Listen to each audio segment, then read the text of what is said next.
ठीक आहे, महाराष्ट्रामध्ये फेक नरेटिव्ह केलं, खोटं फसवलं, हे आरक्षण जाणार, संविधान बदलणार, आदिवासीचं आरक्षण जाणार, मुसलमानांना हे करणार ते करणार, दलितांवर अन्याय करणार, दलितांचं आरक्षण जाणार, हे फसवलं तुम्ही. ठीक आहे, महाराष्ट्रामध्ये जागा कमी आल्या, परंतु एवढं आपल्याला आपण थोडे गाफील राहिलो, ही वस्तुस्थिती आहे.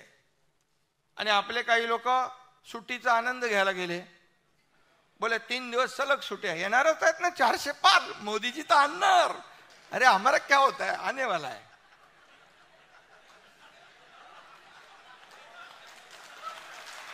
आणि तुम्ही सगळे राहिले एकदम गाफील. आणि त्यांनी येऊन ठपाठप 80% वोटिंग करून गेले.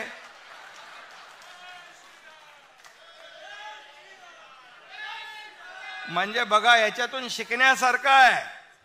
तुम्ही जर 80% नाही 60% मतदान केलं असतं तरी सुद्धा आपल्या 40 जागा आल्या असत्या.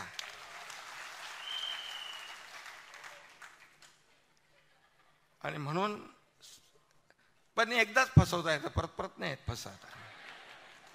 आणि एकदाच माणूस फसतो. आता शाणे झालो आपण सगळे, झालात ना तुम्ही पक्का.